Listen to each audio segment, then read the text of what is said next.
É necessário aqui, ó Deus, nesta passagem da palavra de Deus. Nos ensina, nos coloca, ó Deus, frente a frente com essas verdades. É o que nós choramos em Cristo Jesus. Amém e amém. Aqui em 1 Coríntios capítulo 2, versos de 1 a 5, da palavra do Senhor, o apóstolo Paulo, após falar de seu método de ensino, que era seguramente a proclamação da mensagem da cruz, como nós vimos ali nos versos 18 até o verso 24, quando nós, do capítulo 1, quando nós olhamos os versos 26 a 29, ele fala de como Deus chama as pessoas através da pregação do Evangelho de Cristo Jesus, e por fim termina apresentando os valores de Cristo como algo que foi aplicado à vida da igreja, como a justiça de Deus, a graça de Deus e a santificação de Deus na vida da igreja através de Cristo Jesus. Aqui o apóstolo Paulo, ele de maneira segura, ele mostra a proclamação da cruz de Cristo como o cerne da pregação da igreja. E nesse sentido, ele procura agora assegurar aos seus leitores que o alvo da pregação não é conseguir aplausos, o alvo da pregação não é conseguir renome, o alvo da pregação não é fazer com que você olhe para o pregador e veja o pregador, mas que você aprenda a amar a Cristo, a ser edificado na verdade da cruz do Senhor Jesus. Então o alvo da pregação nunca será o enaltecimento do pregador. O alvo da pregação nunca será o intelectualismo, alimentar a sua mente com intelectualidade. Não, o alvo da pregação é levar você à cruz, levar você até Jesus, levar você a conhecer o Senhor. Agora o apóstolo Paulo assume a resolução ímpar, assegurando aos coríntios que não chegou até eles valendo-se desses recursos que o mundo oferecia.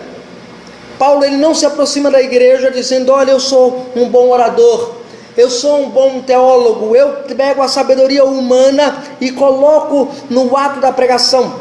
Ele assegurando aos coríntios que não chegou até eles valendo-se desses recursos deste mundo, para transmitir-lhes as verdades eternas do Evangelho de Deus. Ele, na verdade, ele se preocupa primeiramente a vir à igreja, a apresentar à igreja o Evangelho singelo de Jesus Cristo, o Evangelho de um homem que morreu na cruz pelos pecados dos pecadores, transmitindo-lhes a graça redentora de Deus, apresentando o Evangelho libertador que liberta o homem. Assim ele revela a simplicidade da mensagem de Cristo, ou seja, da mensagem da cruz de Cristo ao mundo. E como o apóstolo faz isso? Como é que ele apresenta a simplicidade da mensagem da cruz? Por que muitas pessoas não consideram a mensagem da cruz? Naquele contexto, havia sábios, haviam entendidos, haviam eruditos, haviam filósofos que desprezavam a cruz de Cristo e achavam que era loucura ensinar o que Paulo ensinava a respeito da cruz. Ensinar que Deus se fez homem e morreu na cruz era uma loucura para eles. Do mesmo modo, os judeus não entendiam isso, porque era escândalo dizer que um judeu que se dizia Deus morreu na cruz. Então Paulo agora vem e apresenta a grandeza e o caráter da pregação da cruz, apresentando a simplicidade dessa pregação. E como é que ele faz isso? Primeiro ele faz rejeitando a sabedoria humana na transmissão do Evangelho. Então a primeira coisa que ele faz é rejeitar a sabedoria humana. Ele começa dizendo: eu, irmãos, quando fui ter convosco, anunciando-vos o testemunho de Deus, não fiz com ostentação de linguagem ou de sabedoria. Aqui Paulo assegura que pessoalmente incumbiu-se de se aproximar do púlpito da igreja de Corinto para anunciar o Evangelho sem sabedoria humana, como uma muleta, como uma questão oratória, como uma questão da homilética a ser ensaiada na igreja. Ele não vai para o púlpito apresentar simplesmente uma dose de sabedoria, mas ele vai com um único intuito, ele vai com o intuito de anunciar o testemunho de Deus. O objetivo de Paulo, irmãos, era proclamar o testemunho de Deus, mas não quis fazê-lo valendo-se da ostentação da linguagem. Paulo, ele quis apresentar apenas o testemunho de Deus, e essa palavra testemunho, essa palavra martiria que aparece aqui na língua grega, ela descreve exatamente o fato de que Paulo quis anunciar o Evangelho de Deus à igreja. E aqui, irmãos, quero chamar a sua atenção para este vocábulo, ostentação, ostentar. Hoje, nos nossos dias, é muito usada esta palavra. Fulano ostentou a sua riqueza. Funk ostentação. Grupo de ostentação. Fulano está ostentando. Mas a palavra ostentação, como é tomada no nosso sentido de hoje, é tida como sendo uma palavra de cunho natural. É uma coisa comum você usar o termo ostentação como uma coisa positiva. É algo positivo. Aqui a palavra ostentação no original, a palavra heperoken, tem um sentido de superioridade. Paulo, ele não sobe no púlpito da igreja se achando superior à igreja na pregação. Paulo, ele olha para a igreja, ele não se julga superior. Nossa, eu sei mais que todo mundo da igreja. Paulo, em outro momento, fala à igreja de Corinto: olha, eu falo mais línguas do que vocês, eu profetizo mais do que vocês, eu conheço mais do que vocês. Mas Paulo, ele se esquiva de proclamar o evangelho ostentando alguma sabedoria humana.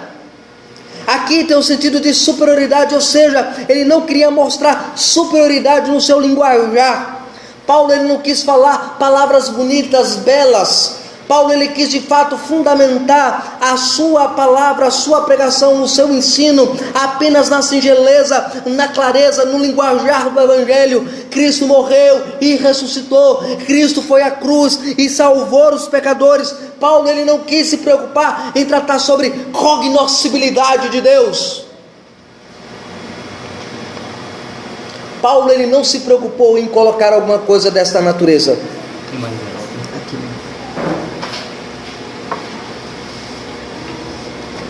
Então Paulo não se preocupou com estas questões. Não. Paulo, ele fundamentou a sua verdade apresentada pelo evangelho na simplicidade do evangelho.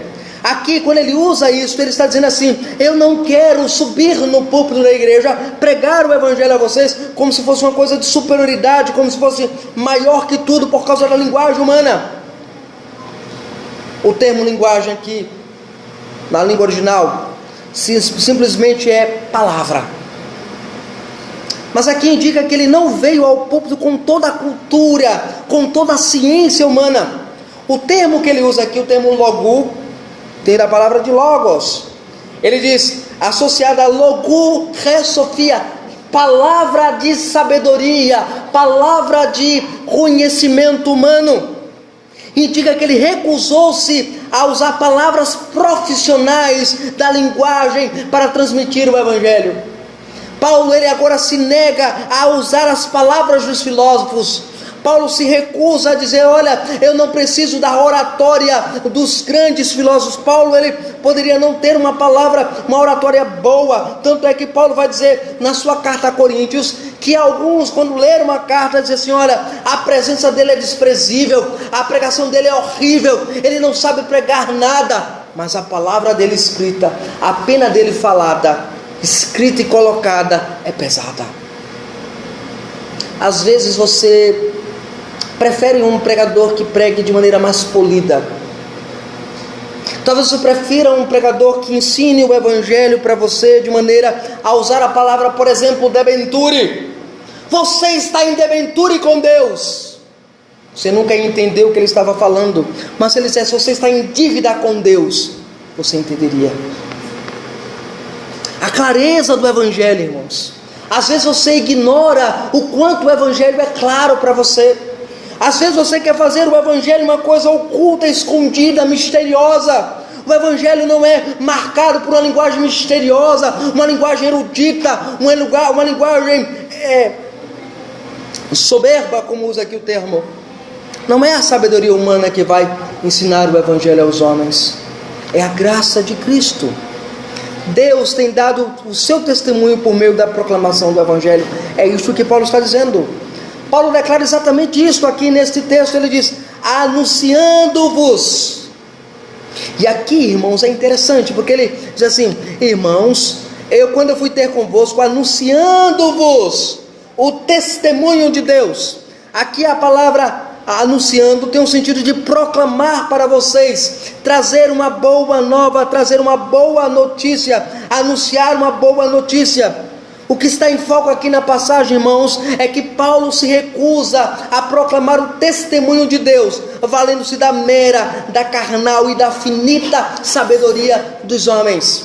Deus, Ele não aceita que nós ensinemos o Evangelho às outras pessoas valendo de uma mera sabedoria humana, de uma mera sabedoria carnal, de uma sabedoria finita, limitada e às vezes demoníaca. Paulo, ele se propõe a pregar simplesmente a clareza e a singeleza de Cristo. Quando você vai falar do Evangelho para as pessoas, o que você diz para as pessoas? Você diz: a minha igreja é boa, a minha igreja é excelente, a minha igreja não tem o negócio de fazer apelo. Não, a minha igreja não tem nada disso. Mas você não está pregando o Evangelho, você não está dizendo: arrependa-se, creia no Cristo da cruz, creia no Cristo que morreu na cruz para salvá-lo. Paulo, ele se recusa a se levantar para pregar e ensinar o Evangelho usando uma mera sabedoria humana. É bonito, é lindo, é belo, mas não serve para o Evangelho. Me recomendaram várias vezes fazer um curso de oratório. Eu tenho vontade de fazer, mas a primeira vez que eu subi no púlpito para pregar, eu parecia mais um narrador de futebol. Não sabia pregar de jeito nenhum. Começava com Gênesis, terminava com Apocalipse, não dizia coisa com coisa. Deus, Ele vai trabalhando conosco a sermos simples na pregação, a aplicar a pregação de maneira simples, a colocar o Evangelho de maneira simples para a igreja entender. Não há complicações, há simplesmente a clareza da cruz. É isso que Paulo quer fazer. Então, primeiro, como Paulo prega a simplicidade do Evangelho, irmãos? Em recusar a sabedoria humana na pregação do Evangelho. A segunda resolução de Paulo está na resolução em fazer do Cristo crucificado o centro da sua pregação. Ele diz isso no verso 2, olha o que ele diz: porque decidi nada saber entre vós, senão a Jesus Cristo e este crucificado. Ó irmãos, quando você vai a uma igreja evangélica, e nesta igreja evangélica você não escuta Cristo, você não escuta a pregação de Cristo, você não escuta o Cristo crucificado, você não está numa igreja evangélica.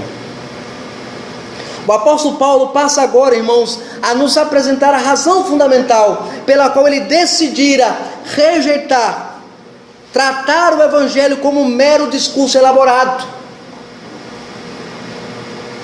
Pastor, é difícil pregar, pastor. Não estou dizendo que é fácil. Pastor, aquelas palavras, como é que elas vêm na hora que está pregando? Também não sei. Eu sei que vem. Pastor, precisa estudar? Precisa. E aquele negócio de que Deus dá na mesma hora e Deus enche a boca e dá. Isso aí é outra coisa. Paulo, ele rejeita a ideia de você elaborar um discurso bem elaborado, como discurso político, e apresentar um evangelho sem vida, um evangelho que não apresenta a cruz, um evangelho que não apresenta Jesus às pessoas. Entra domingo e sai domingo e você ainda não entendeu isto. A intenção de Paulo, irmãos, é mostrar a nulidade da sabedoria dos homens. Lembre-se quem é Corinto. É uma cidade de filósofos, é uma cidade onde os membros da igreja achavam que sabiam mais do que o pastor da igreja. E Paulo vem com a clareza simples do Evangelho, e é para ofender mesmo. O Evangelho ofende aos intelectuais. Como é que eu posso entender que um homem morreu na cruz e diz que é Deus? Era isso que o Evangelho fazia. Paulo queria mostrar a nulidade dessa sabedoria dos homens, pois o seu coração se ocupava unicamente de um único tema, de um único centro, do Cristo crucificado. Quando você vai falar do Evangelho, o que você fala para a pessoa? Sabe o que a igreja diz? Você precisa da sua BMW. Sabe o que a igreja hoje diz? Você precisa de uma conta bancária mais gorda na igreja, na sua conta. Venha para a igreja, oferte na igreja, a sua conta bancária vai crescer. O centro da pregação hoje é a sua vida, é a sua essência, é o que você precisa, não é a cruz. Eu venho à igreja para ser abençoado, pastor, mas não para ouvir a cruz de Cristo. Mudamos o centro da nossa pregação, mudamos o centro da nossa mensagem. Nós nos preocupamos no que as pessoas vão sentir no culto. Pastor, vamos melhorar o culto, elaborar um culto melhor. Nós não precisamos de uma pregação que confronte o nosso pecado. Nós não precisamos de uma pregação que desafie a nossa mudança de vida. Nós não precisamos de uma pregação que nos ensine o caminho da santidade. Nós precisamos de uma pregação que ensine a prosperidade para o nosso bolso. Liga a TV. E é isso que você vai ouvir todo sábado na programação evangélica atual. Escute as rádios evangélicas, as orações, os decretos, as quebras de maldições. O copo, a água ungida se tornou agora o centro da pregação evangélica.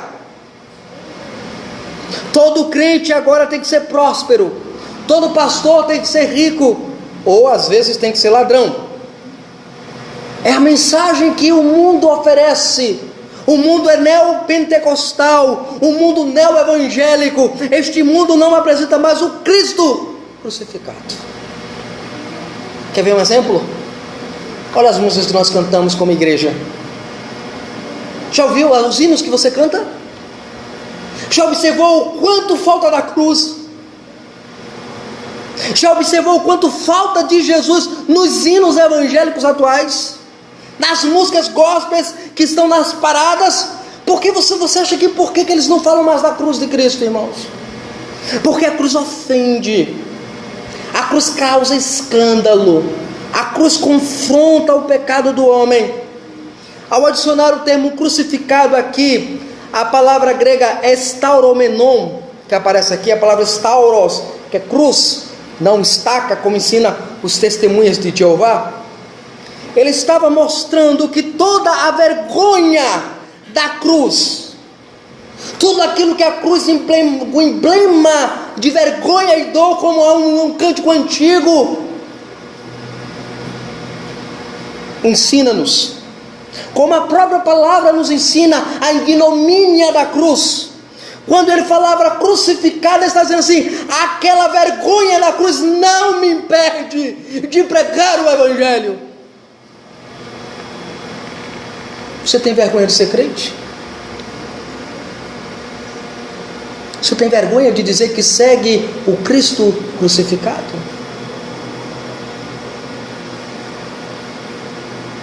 É como se ele quisesse dizer à igreja: a ignomínia da cruz não me impedirá de contemplar aquele de quem provém a salvação, ou me levará a envergonhar-me de toda a minha sabedoria compreendida nele. Aquele a quem os soberbos tratam com desdém e rejeitam em razão da ignomínia da cruz.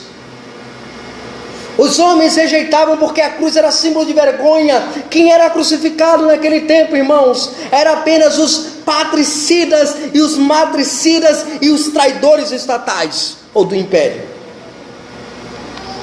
O patricida é o que matava o pai, o matricida é o que matava a mãe, e aqueles que eram traidores do domínio do império, os rebeldes. Veja, Paulo diz que ele não quer outra coisa entre a igreja. Veja, a igreja estava mergulhada de eruditos, estava mergulhada de sábios. Note bem, para você entender o contexto, veja o verso 26 do capítulo 1 de 1 Coríntios. Ele diz assim: irmãos, reparai pois na vossa vocação, ou seja, no vosso chamado, visto que não foram chamados muitos sábios segundo a carne, ou seja, muitos filósofos segundo a carne, nem muitos poderosos, ricos, nem muitos nobres de nascimento, pessoas ricas. Pelo contrário, Deus escolheu as coisas loucas do mundo para envergonhar aos sábios, escolheu as coisas fracas do mundo para envergonhar as fortes. Deus escolheu as coisas humildes do mundo e as desprezadas e aqueles que não são, para reduzir em nada as que são, a fim de que ninguém se vanglorie na presença de Deus. O contexto é exatamente este que Paulo está colocando agora, a evidência do Cristo crucificado. Ele está dizendo, ou seja, nenhum conhecimento é mais importante para o cristão que o faça desejar algo mais além de Cristo. Ainda que ele continuasse crucificado, diz Paulo, eu continuaria pregando ele. Este é o sentido da força verbal no grego. Ainda que ele continuasse crucificado, eu ia continuar proclamando ele, ensinando ele, porque ele sim é a razão e o centro da minha pregação. Nós ignoramos isso com muita clareza, irmãos. Paulo pretendia, irmãos, com isso, causar a mais profunda irritação àqueles que desprezavam a cruz. Na igreja haviam pessoas dizendo assim, lá vem Paulo com esse discurso da pregação da cruz de novo. Lá vem Paulo falando de Jesus crucificado. Gente, vocês não entenderam que estamos no outro patamar? Falar dessas coisas não é mais saudável a igreja. A gente tem que falar, sabe de quê? Agora a gente tem que falar de libertação. A gente tem que falar agora de prosperidade. A gente tem que falar agora de alguma coisa que seja surreal. Ou na modinha do grupo reformado que nós somos uma igreja reformada, graças a Deus por isso. Mas na modinha agora, marxismo cultural. Vamos pregar tudo, vamos falar contra Gramsci, vamos falar contra Karl Marx, vamos falar o que a Bíblia tem a dizer sobre propriedade privada, vamos falar de várias coisas, mas não da cruz. Precisamos falar da cruz. Paulo pretendia causar essa irritação àqueles que desprezavam a cruz. Cristo era o centro da mensagem paulina. O Cristo que morreu na cruz, irmãos, da cruz do Calvário, que levou à igreja uma mensagem redentiva.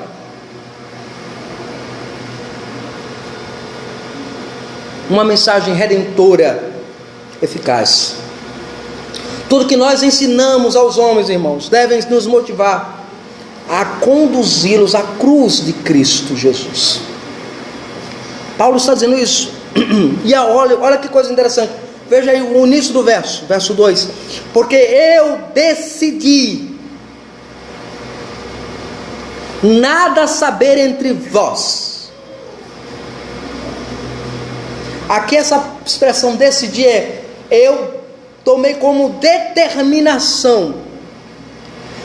A gente chega na igreja, domingo à noite, termina a pregação da palavra de Deus. E em vez de nós falarmos sobre o que nós ouvimos da pregação da palavra de Deus, de falarmos sobre quanto o evangelho impactou nossas vidas, ou quanto o evangelho transformou, não, nós estamos falando sobre o que? De futebol. Estamos falando da comida de segunda-feira. Estamos falando da roupa que precisa ser costurada, lavada. Irmãos, Paulo lembra-nos que ele decidiu não falar de outra coisa na igreja, a não ser da cruz graciosa de Cristo Jesus, da obra redentora do Senhor Jesus. Aqui, irmãos, todo conhecimento sobre Cristo que não te motiva, não te induz a levar você até a cruz de Cristo, é puramente perca de tempo. Aqui Paulo diz, porque eu decidi nada saber, nada conhecer entre vocês, senão uma coisa, Jesus Cristo e esse crucificado. Qual outra implicação disso? Na igreja, o que você procura saber? A fofoca da última semana? O último problema que apareceu na igreja? A última dificuldade que a igreja está enfrentando agora? Você procura saber disso ou da cruz de Cristo? Não me importa se o irmão veste uma roupa boa e adequada. Não me importa se o irmão repetiu aquela roupa de novo. Domingo de novo, fulano veio com a mesma roupa. Não me importa. Fulano veio ouvir sobre o Cristo crucificado. Eu preciso entender isto. Isso me leva para a nossa terceira implicação. Como pregar a singeleza da cruz de Cristo? No senso de incapacidade, como Paulo fez isso tendo senso de incapacidade para realizar a tarefa de proclamar o Evangelho da cruz de Cristo. Verso 3, ele diz: e foi em fraqueza, temor e grande tremor que eu estive entre vós. Paulo agora revela a simplicidade e a singeleza da mensagem da cruz, ao revelar que possui um senso de total incapacidade para proclamar esta mensagem. O apóstolo diz aos crentes de Corinto que foi com grande fraqueza, marcado pela reverência causada pelo temor e tremor, ao estar entre aqueles crentes para ensinar-lhes o caminho da cruz. Por isso eu entendo muitos irmãos que têm uma dificuldade com este ambiente aqui. O púlpito nos faz sentir menores, pequenos. O púlpito nos lembra da grande tarefa que é, irmãos, conduzir outros ao caminho da piedade quando o seu coração precisa de mais piedade. O púlpito nos lembra o quanto precisamos ser mais santos quando o pecado tem consumido muitas vezes o nosso coração. O púlpito nos lembra que aqui, neste local onde nós pregamos ensinando o Evangelho, vivemos entre o pêndulo entre o céu e o inferno, onde muitos irão para o céu ouvindo a pregação do Evangelho, mas muitos irão para o inferno ouvindo a mesma pregação do Evangelho. Muitos terão o coração amolecidos pelo Espírito Santo, dizendo: agora eu entendo, agora eu compreendo Jesus, agora eu compreendo o Evangelho, eu agora quero Jesus. Mas haverá outros que domingo após domingo, ouvindo a mesma pregação, terão um coração endurecido. Por isso Paulo diz: foi em fraqueza. Paulo não se julgava habilitado a subir no púlpito e pregar para a igreja.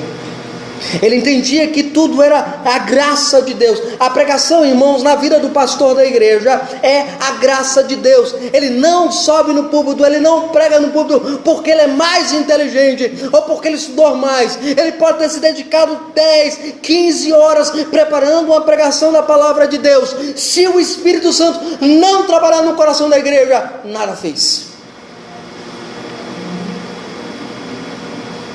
Por isso que você precisa, durante a pregação, cobrir o seu pastor de orações. Peça para que o pastor pregue a palavra de Cristo. Peça para que Deus assista a ele nas suas fraquezas. Ore pela família do pastor, ore pelos filhos do pastor, ore pela esposa do pastor, ore pela família pastoral. Porque este vaso de barro que prega a palavra dominicalmente é todos os domingos confrontado com a pregação que é ensinada no púlpito da igreja. E quando o que é pregado no púlpito da igreja está ausente no lar, a sua esposa dirá: está errado. Seus filhos cobrarão. É a fraqueza de subir no púlpito e pregar a palavra de Deus. Mas de que maneira devemos pregar a palavra de Deus? Com temor e grande tremor, com profunda reverência. A pregação do Evangelho, irmãos, deve gerar em nós este senso de temor e de tremor, pois estamos lidando com coisas eternas. Humildade e modéstia acompanham aqueles que são chamados a pregar o Evangelho de Deus à igreja, pois esses são cônscios das suas fraquezas, das suas debilidades. Assim somos nós, queremos levar o Evangelho aos outros, precisamos entender a nossa fraqueza, a nossa debilidade, a nossa incompetência em fazer aquilo que de fato honra e glorifica a Deus no ensino da palavra. E quando confrontados pelas dificuldades do ofício pastoral, deve se aproximar dele com reverência e com temor. Eu devo me aproximar de Deus com reverência e temor. Você quer levar o Evangelho para alguém da sua família? Você quer pregar a palavra de Deus? Você quer compartilhar a palavra de Deus com alguém? Quer evangelizar alguém? Aprenda esse princípio único da palavra de Deus. Se aproxime da palavra de Deus com temor e tremor. porque você estará lidando com coisas eternas. A alma que está ouvindo a pregação, a alma que está ouvindo a sua palavra evangelizadora, ela é uma alma eterna. E o destino desta alma, em certo sentido, está nas suas mãos.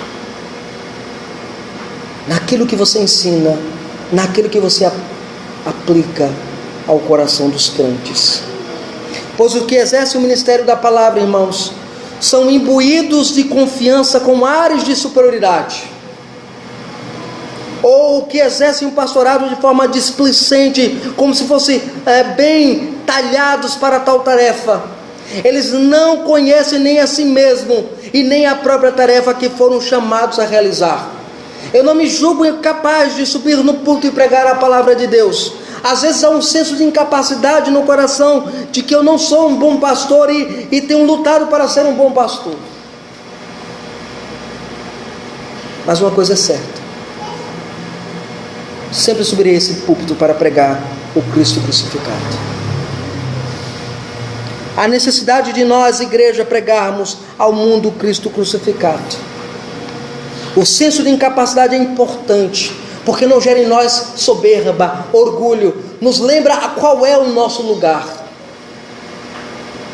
Eu não sou o melhor crente da igreja, eu não sou a melhor crente da igreja, eu sou apenas servo, servindo a Cristo através da igreja. Percebem? Servindo a Cristo através da igreja. O quanto você serve a Cristo através da igreja.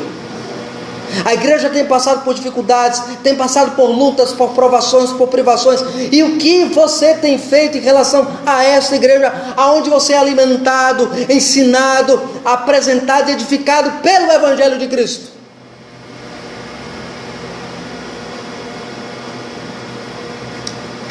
Em quarto e último lugar, como o apóstolo Paulo apresenta a singeleza e a simplicidade do Cristo, da mensagem do Cristo crucificado, na consciência que ele possuía da natureza da sua própria pregação. Eu preciso ter consciência do que eu vou pregar. Pastor, eu quero evangelizar as pessoas. Muito bem. Eu quero falar de Jesus. Muito bem. Mas o quê? O que você vai pregar para as pessoas? O que você vai ensinar às pessoas? Ter a consciência da natureza do seu ensino é importante. Paulo diz isso nos versos 4 e 5. Ele diz: a minha palavra e a minha pregação não consistiram em linguagem persuasiva de sabedoria, mas em demonstração do exercício, mas em demonstração do Espírito e do poder, porque a vossa fé, para que a vossa fé não se apoiasse em sabedoria humana, mas no poder de Deus. Aqui, irmãos, Paulo ele possui essa consciência da natureza de sua pregação. Paulo tinha consciência de que a sua pregação possuía uma natureza ímpar, uma natureza distintiva, separada. Ele assegura-nos que a sua pregação e a mensagem que transmitia não era fruto da sabedoria humana. Eu não posso pregar uma pregação na igreja que seja fruto da sabedoria humana.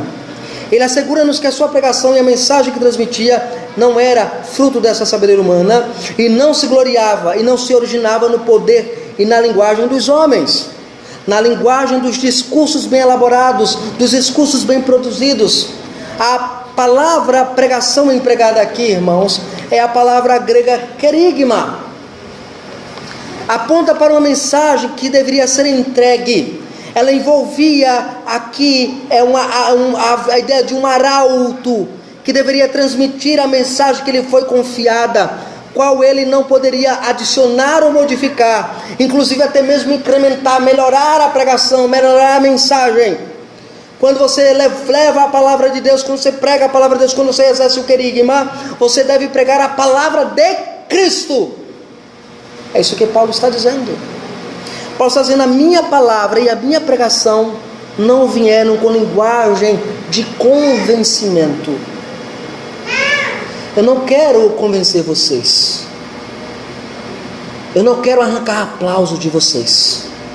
Eu quero o coração de vocês para a cruz de Cristo, para o Evangelho do Senhor, para reconhecerem que apenas Cristo e somente Cristo é o Senhor absoluto na vida de vocês. Eu quero que vocês cheguem aos céus, amem a Jesus, cuidem das suas ovelhas, cuidem do rebanho do Senhor, mas também amem uns aos outros. Ele é que ele não pregava com o intuito de conquistar aplausos, ele assegura este fato. Ele também não queria usar de sofismas, das linguagens bajuladoras dos filósofos ou dos oradores profissionais. Ele nem piada contava no púlpito da igreja. É o que eu vejo hoje. Pregador bom é pregador que conta piada. Pregador bom é tipo Cláudio Duarte. 3 palavrinhas de Bíblia, uma piada. Não, Paulo não se preocupa com isso. E por que Paulo se recusa a recorrer a estes métodos, irmãos? A resposta encontra-se no fato de que a sua pregação era a demonstração primeiro do poder de Deus. Eu vejo muitas vezes as pessoas dizerem assim: pastor, a sua pregação precisa ter mais poder.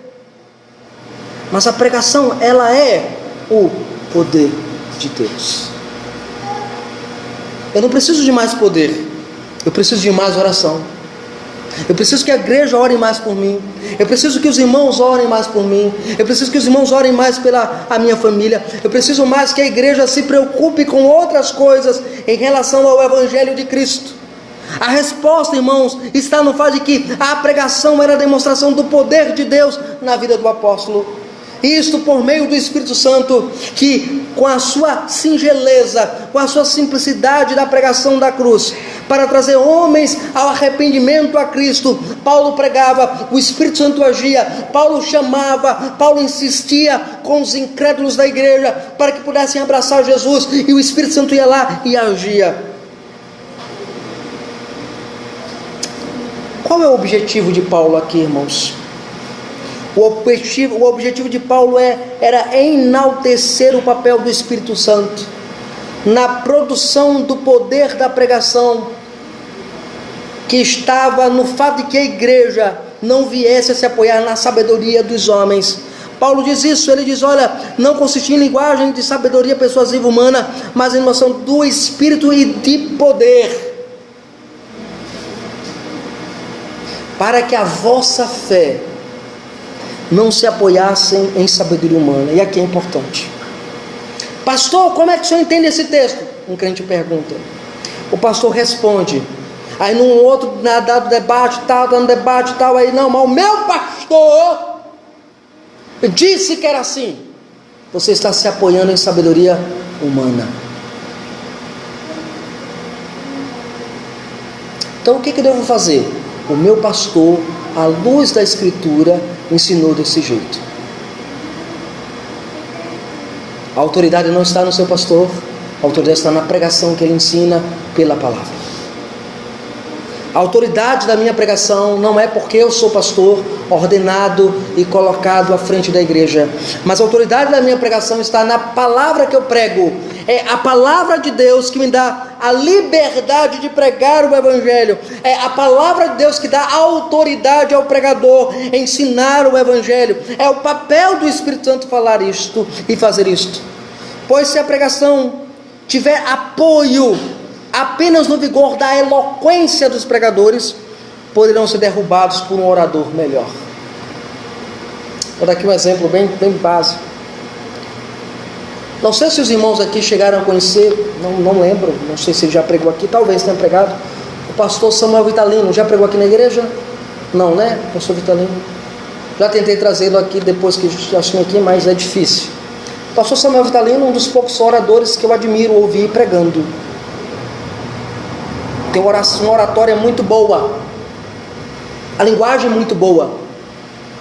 E ele contando uma experiência para mim, ele assim, quando eu fui auxiliar dele lá em Teresina, ele disse assim: João, eu preguei em Triunfo, uma cidade pequenininha lá do Pernambuco, passei 7 anos pregando lá. No dia de ir embora, pregando a palavra, preguei um sermão com a minha linguagem de advogado erudito. Terminou o culto, fui me despedir dos irmãos com lágrimas nos olhos, uma senhora idosa, 70 e poucos anos, apertou minha mão e disse assim: pastor, é uma pena que o senhor vai embora. Que palavra boa o senhor tem. Aprendi muito com o senhor. Que bom, você entendia tudo que eu falava aqui? Pastor, para ser sincera, não. Você falava muito bonito, mas eu não entendia nada. Ele disse para mim: João, naquela hora eu chorei. Passei 7 anos tentando mostrar sabedoria à igreja e não a cruz de Cristo.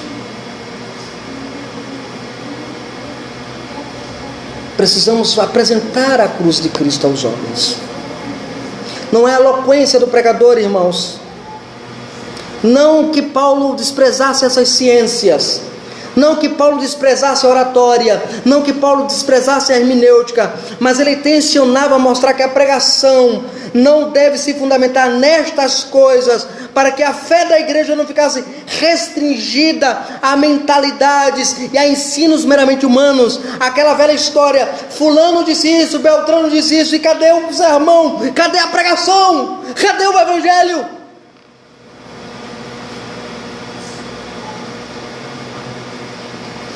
Vocês sabem que eu amo citar Calvino, e cito com muita frequência. Mas imaginemos uma pregação só citando Calvino. Cadê o evangelho? Cadê a clareza de Cristo? Apenas o poder de Deus, irmãos, por meio da pregação simples da cruz, fica evidenciada aos homens a obra da salvação. E é isso que Paulo diz: para que a vossa fé não se apoiasse em sabedoria humana, e sim no poder de Deus. E diante disso, que verás, nós podemos aprender esse texto e aplicar ao nosso coração como igreja do Senhor, irmãos. A primeira verdade que nós podemos apresentar aqui e aprender é que o nosso objetivo no culto da igreja é procurar saber de outra coisa a não ser do Cristo crucificado. Não queira outra coisa na igreja. Fofoca, não. Você vai falar da cruz? Me fala de Jesus, eu quero ouvir. A segunda verdade que nós precisamos entender é o que você decide fazer com a mensagem da cruz. Você decide fazer com a mensagem da cruz que ela fique trancafiada no seu intelecto, no seu coração, a sua boca cerrada e calada, mas no seu trabalho, aonde você trabalha, aonde você estuda, aonde você frequenta, você não abre a boca para falar do Cristo crucificado. Decida sempre apresentar o Cristo crucificado. E por fim, procure conhecer tudo o que é necessário para compreender a Bíblia, mas não se apoie nestas coisas. Se apoie naquilo que a palavra de Deus ensina sobre Jesus, sobre o Evangelho, sobre a graça do Senhor. Vá à cruz de Cristo. Só nela você encontra redenção, só nela encontra salvação. E é isso que Paulo está dizendo: a minha pregação está mergulhada na cruz de Cristo. O meu ensino está mergulhado do Senhor. A minha vida transpira e vive Cristo. A sua vida transpira e vive quem? Cristo ou o mundo? Cristo ou as coisas que passam? Cristo ou as coisas que te consomem? Quem é que cuida da sua alma? É o Cristo da cruz ou o Cristo que o mundo te apresenta? Que o Senhor possa de fato aplicar a sua palavra em nossos corações, para a glória dele somente. Amém. Vamos orar ao nosso Deus, irmãos. Senhor, obrigado, ó Deus, porque a tua palavra, ó Deus, foi pregada. Que o Senhor possa aplicar, ó Deus, essas verdades, ó Deus, aos nossos corações.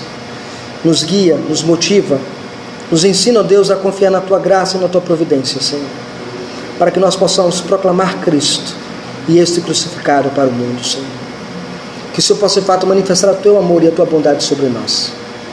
É o que nós te oramos, é o que nós te agradecemos em Cristo Jesus.